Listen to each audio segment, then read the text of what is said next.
Namaste. Welcome all of you on our NGO channel. Today I am going to introduce you with a awakening incident which has happened with an innocent life.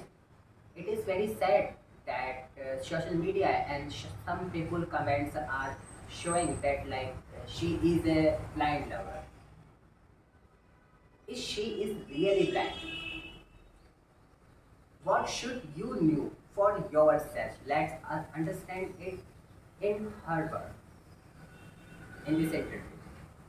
I am Praveen Goswami from Dhana Society, Rajasthan. Namaste. Namaste. Who are you? What is your name and why you are here? Tell me that all. My name is Marie Fox, Okay, and I am from the United States. okay, I am a registered professional nurse by profession, and I'm here because the life that I thought that I was building with somebody else turned out to be based on lies. Everything was a lie. we will ask you some question to give a right information to our audience. Please provide us whichever you have inside your heart and which was happened with you. My second question is, how did you first meet with Manav? I met him through Facebook. It's a social media. It is social media, yeah. He sent me a friend request and I accepted it. And we started chatting as friends. And I asked him a lot of questions in the beginning. I asked him, advocate is the equivalent of an attorney in the United States. And that led me to hold him to a higher standard because attorneys and advocates, from my knowledge and understanding, need to be trustworthy and they need to be honest because they have to uphold the law. And so that allowed me to let my guard down a little bit. I asked him if he was married, and he said no, he wasn't, which I thought was interesting given his age and the culture.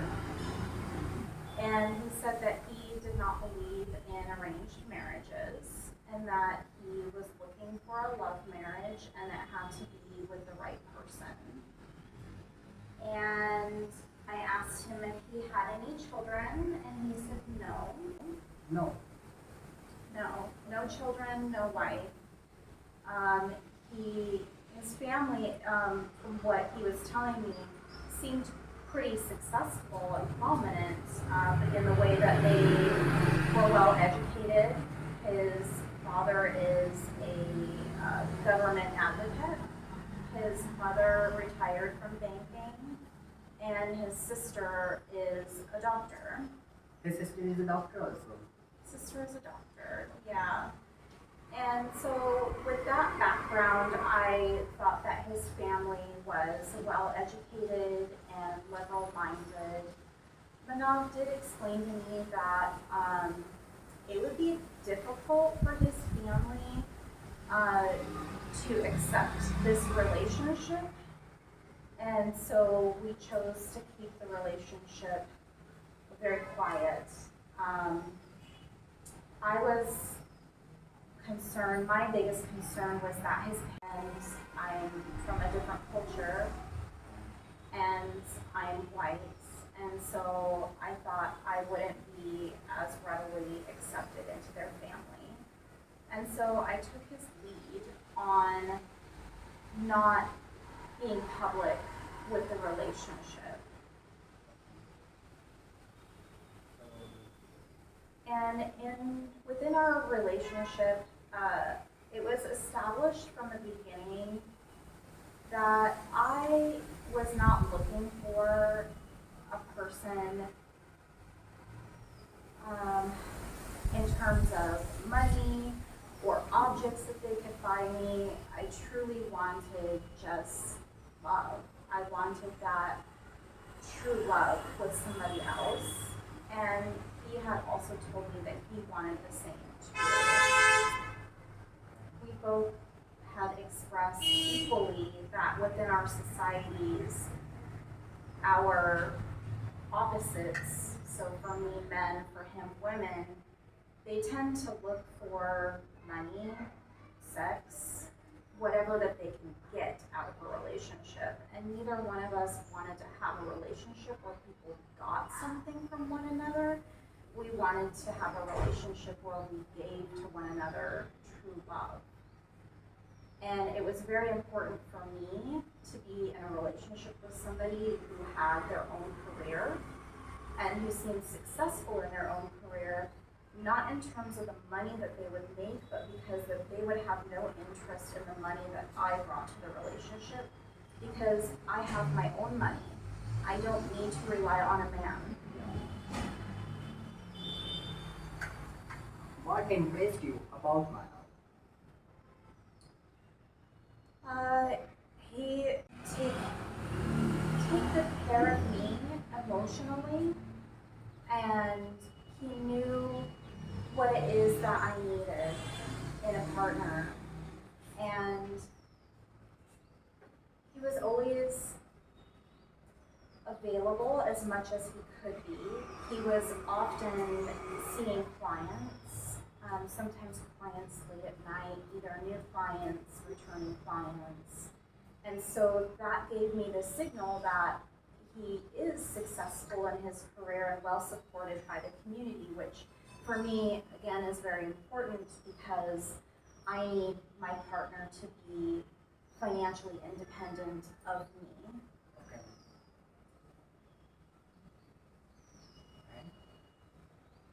And the other things that impressed me about him was that he seemed forthcoming and truthful and honest.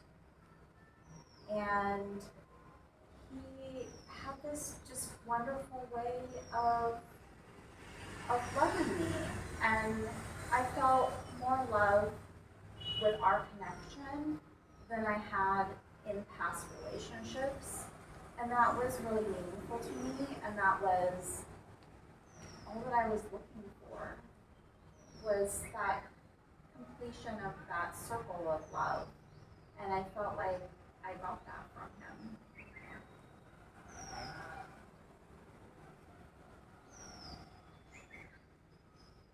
Are you okay? Yeah, I'm fine.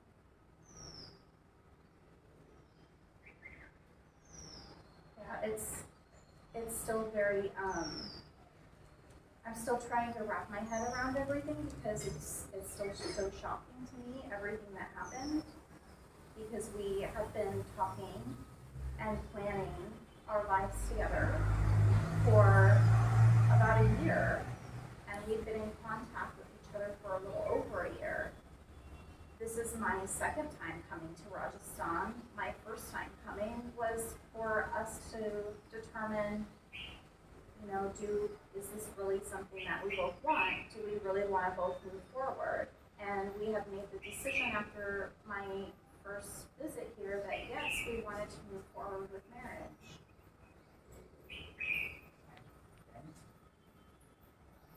And when I returned, after giving up pretty much all of my possessions, including my fish, Vishnu, that I got myself.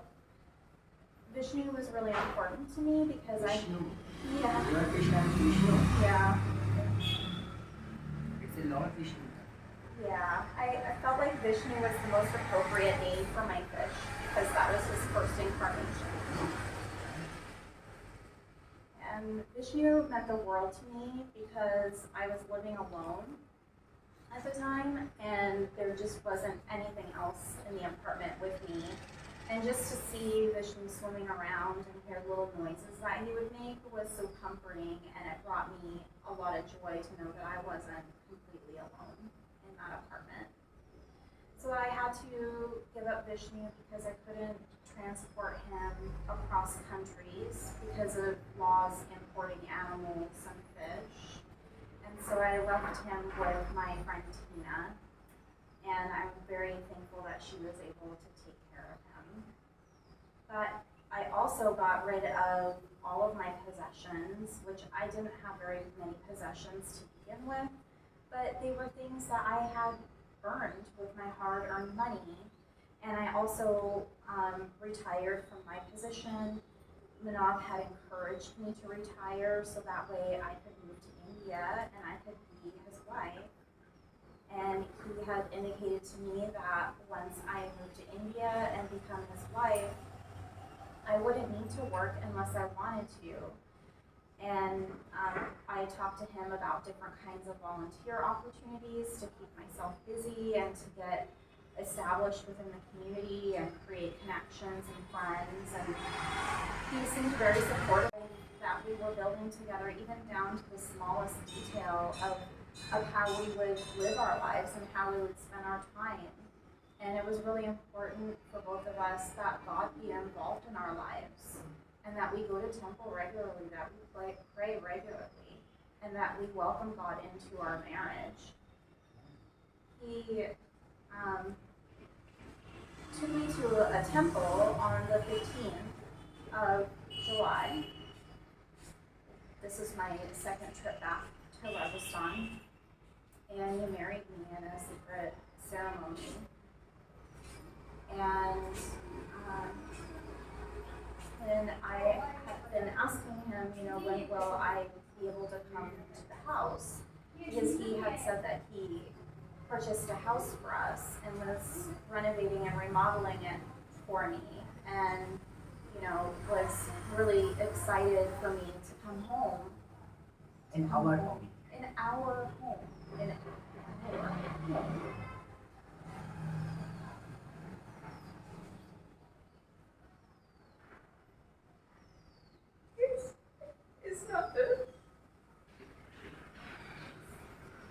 It's not the physical presence of the home, it was the symbolic nature of the fact that it would be ours together, and we could start a life together,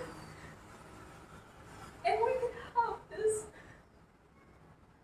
life that I had always wanted. And so I kept asking him, when will you bring me home? And he said, I can't bring you home until after we're married. And I said, okay. So we got married, and then I kept asking him because days. And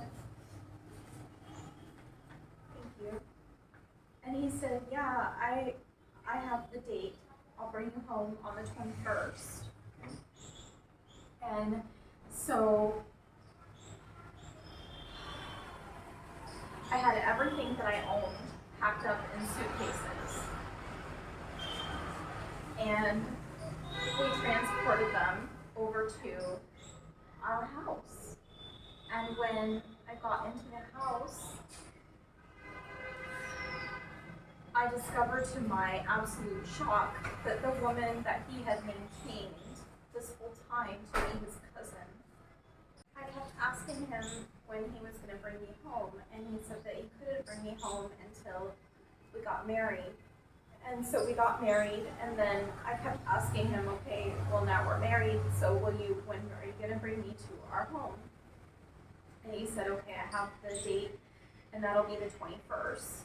And so I packed everything that I owned in suitcases, and we shifted over to the other house from a place where I was staying in Ajmer. And when I got into the house,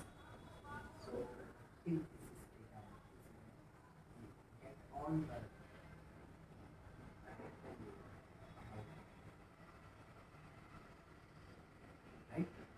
yeah,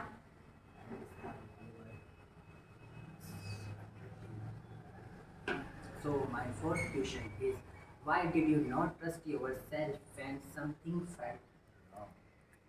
Because everyone has something indication. Why?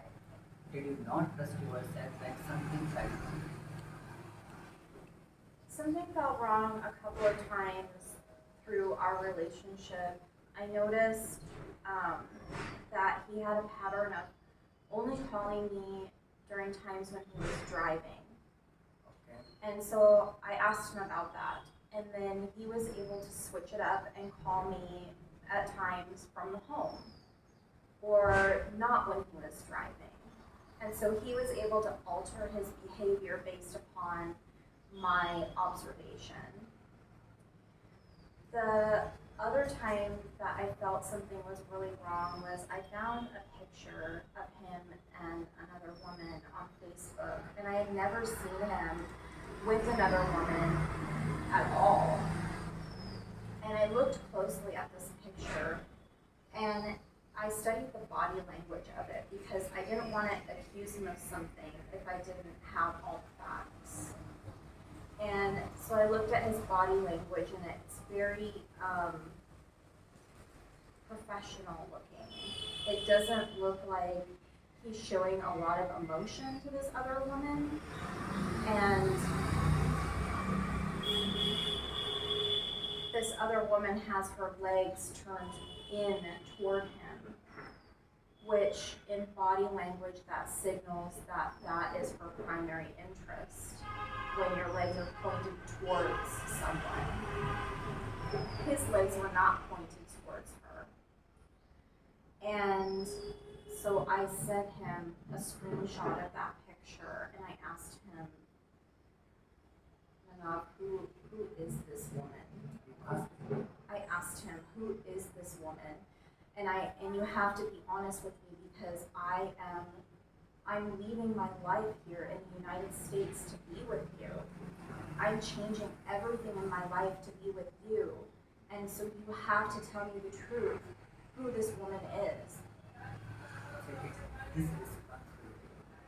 And he told me that that was his cousin, that she's married, and that she has a couple of kids, and that she's nothing to worry about. I shouldn't worry about her. And that I shouldn't be so negative in my mindset and just think positively. Think about our future that we're going to have together.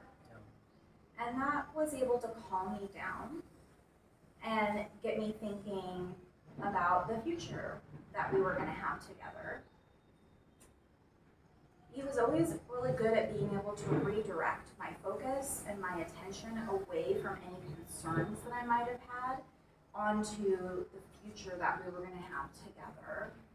And he would always tell me, don't have such a negative mindset, always think positively, everything's going to be fine, don't take so much stress. He is saying, Yeah. So he's constantly calming me down while he's redirecting my attention.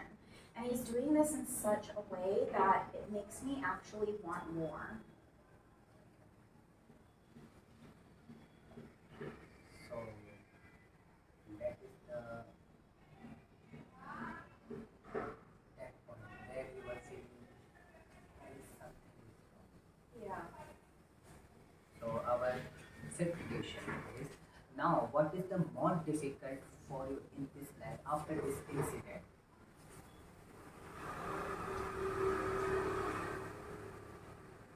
To me, Yeah. this feels like a death. And so I'm in mourning. I'm in mourning over the death of something that I had planned, a life that I had planned with another person, down to every single little detail of what our life was going to be like. And now it's nothing. And to change your entire life for another person because you love them so much and you're so devoted to them, and everything that they've said to you, you've believed because they're an advocate. They're supposed to be honest. They're supposed to be trustworthy. They come from a good family. They're well educated. They have good standing in the society and community. Lots of people rely on them to help them with law problems. These are all of the things combined, which took my guard down and kept me believing what it was that he was telling me. And he was telling me how excited he was for me to come over here and be his wife and for us to live our life together. All of that is gone. And so I'm sad and I'm angry and I'm devastated. And all of my emotions at once, and then sometimes nothing at all. And I'm left sitting there going, what happened? And now I'm not going to be able to trust anybody again, because how could I let anybody in? And so I've made the decision that I'm just going to need to remain relationship free. I can't have a relationship with another person because I just can't go through something like this again. And I can't trust anybody enough to let them in to establish that kind of connection. How could I ever be vulnerable and open and honest with somebody from this point forward? Because all I would think about is how they're going to use it against me, to manipulate me and use me. For what gain? There's no gain here. Nobody gained anything. Everybody lost everything. I don't understand what the end result was supposed to be. But it wasn't what I wanted it to be.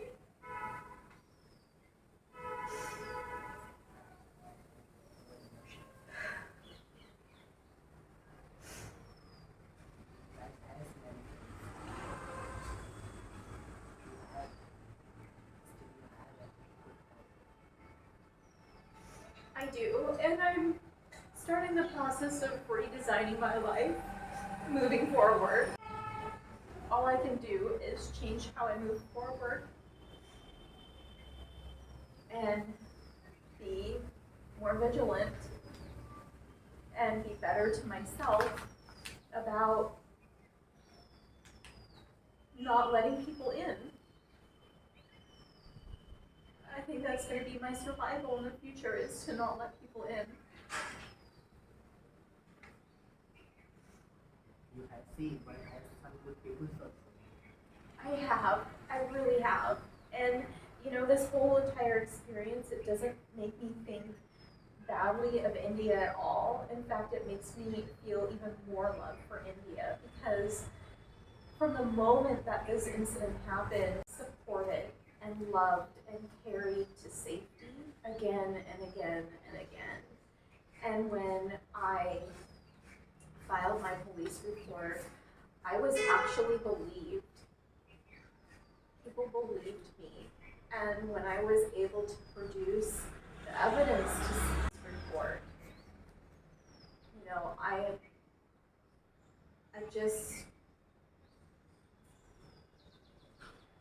just want what was wronged to be made right as much as possible for everyone involved.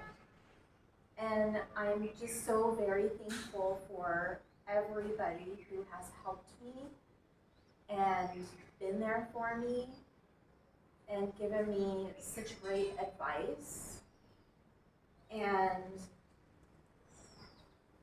just the amazing amount of support from India and Indian people it's more than I ever would have gotten in the United States. What advice would you like to give to other women after this incident? What do you think? What advice would you give to the other women? I would say, don't tell somebody that you think that you might be interested in or who is interested in you any personal information about you or what you want for your future. Don't share with them things that are important to you. Keep that to yourself. Have conversations with them, but also watch them and make sure that what they're saying matches what's in their mind. And you won't know that until you've spent some considerable amount of time with that person. And don't accept being kept a secret, no matter what society or societal rules that you think that you are in. Don't accept being treated like a secret. It's not okay, because that signals right there there's something wrong. If your partner, the person who wants to be with you, isn't willing to be with you openly. And I would also say, take a step back and don't get your emotions involved about this person. Don't show them any kind of interest that you have in them, but take the time to investigate them and cross-check and see, who is this person? Is this person really who they say that they are in society? Is this person who they are when you're talking to them or texting them or having video calls with them? Verify all of that information independently, and you don't need to share it with that person that you are having them checked out. It's for your own protection. Yeah, it's very important. And you shouldn't feel bad about doing it or feel like you are betraying the other person in any way, because if you don't do it, you will end up in my position. My biggest recommendation for other women is don't betray yourself. Put yourself first. Think of yourself first and how any kind of interaction with another person is going to affect you, and then move forward based on that. And if people in your life are telling you, I don't know, there seems like there's something wrong, listen to those people, because they're seeing things that you're not seeing, and they're knowing things that you're not knowing. And unfortunately, because this was had with somebody on that emotional level, and I felt so in love with this person,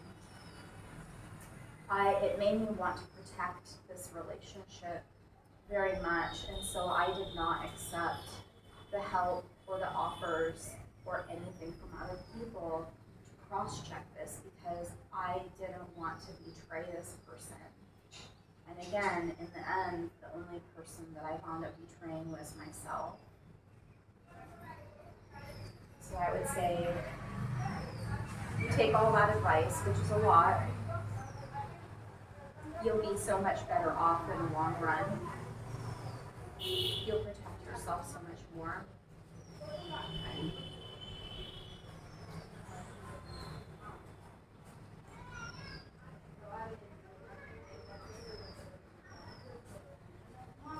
I don't really know what else other advice to give, because the longer I live, the more I realize that I don't know. Because I have experiences like this. I thought I was doing everything right, and it turned out very wrong. And so it's hard for me now to sit here and say that I know.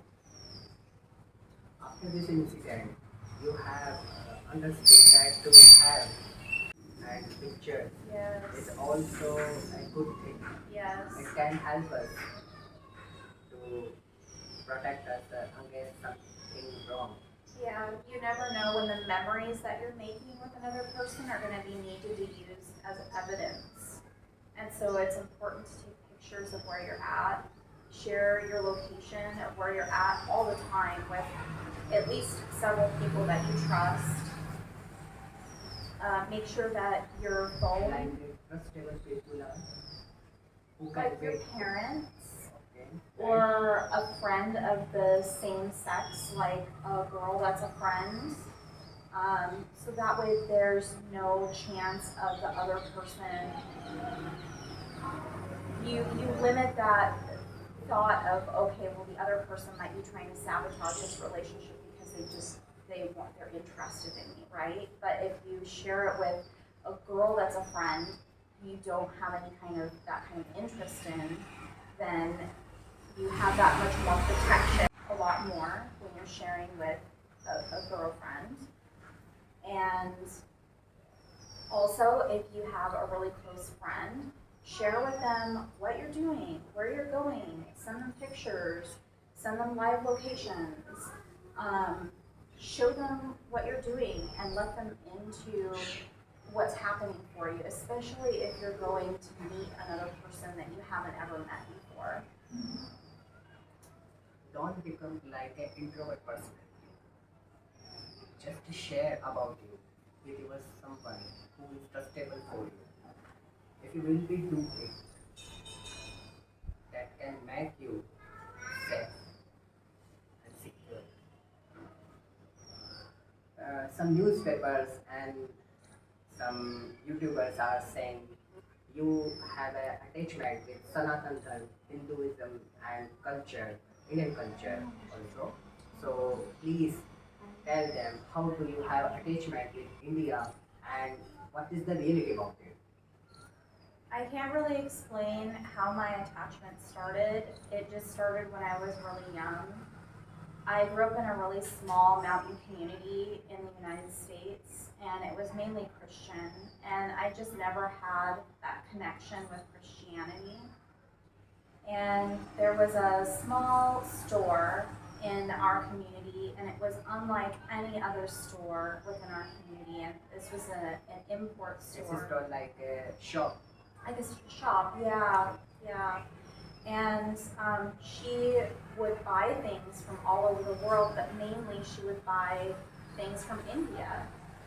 And she would import incense and clothing and oils and little statues and pictures and all of this beautiful things that whenever I went to the store, it would just feel like, this is so amazing. I loved it. And there was an incense called Ganesh incense. Lord Ganesh. Lord Ganesh She's incense. talking about Lord Ganesha. And on it is this little flower petal, and inside the little flower petal is Lord Ganesh. And so I took scissors and I cut that out, and I put it inside of one of my bags, which I still have, and I still have the sticker in there too from like many, many years ago. I'm old enough now that it requires a lot of math. Yeah. And which type of food you eat in your daily life? I got information about you. You that you have a Sanatan Dharma like a food practice. I don't eat garlic and onion. Okay. And that's because of a food allergy that I have. I'm allergic to both garlic and onion. And so coming over to India, I've found it so much easier to find things to eat because I have the option of no garlic and onion, because that option is not readily available in the United States. So that, just having that connection with food and the ability to eat food more easily, that makes me feel even more at home in India as well. And I have a very deep connection with Goddess Kali. And I had the really distinct honor of being able to go to Chamunda Temple in Ajmer during Navratri. And that was an amazing experience. Who is Chamunda Devi? She is one of the incarnations of Goddess Kali. And what you know about India? Received information that you have great respect about our Prime Minister, Modi. Mr. Narendra Modi. Yes. And why you have great respect for them?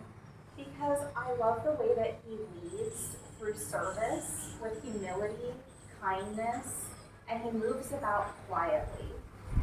And I like the way that he presents himself, and I like how he has his thoughts turned towards how we can make India better and greater and recover from so much damage that was done over many, many, many years. And you believe India has a better condition right now? I do. I really do. And you have realized that Yeah. during investigation procedures also. Yes. It was really nice.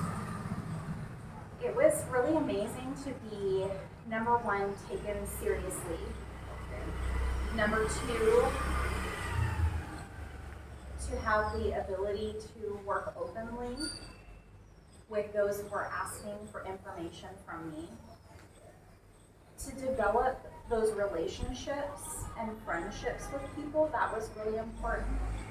The amount of support and respect that I felt was really amazing. They cared about my safety, and so they put me in safe hiding the entire time that I was there, which made me feel really good. I never felt like I was in an unsafe situation. It is very important to know that she is saying she was feeling very safe in India after this incident also, because our government is providing too much safer environment in our India, and all citizens are feeling that like they are getting very better service by our Prime Minister and India government services, and you can hear her words also. I always feel welcomed, warmly welcomed wherever I go, and I never feel like I don't belong somewhere. And I feel like if I'm looking a little out of place, there's always somebody who's able to come and say, come join us. And I love that atmosphere of collectiveness and togetherness and helping one another. Do you have any complaint with India? No, nothing that could be changed. I think my only complaint is the heat sometimes. But other than that, I love India and everything that it is. There are some areas which need improvements. That's very obvious. But it also lends to the overall feeling of India as well. So guys, you have listened her words, and you have to understand it before go on comment section and viral something on social media. You should understand it. What is your feedback? It can destroy someone's emotions. It can harm someone's life. So you should be careful with that. And now you have understand. She is not a blind lover. She is actually aware girl, and she was trying to do best for her marriage life. But we can try our best, but we can't control future results. So it was the result. Now she will be improve herself more in better direction. And today she is going from our country. It is her statement and her review. And I'm thankful for your presence here, and I am requesting to you, please support her in her justice journey. Namaste.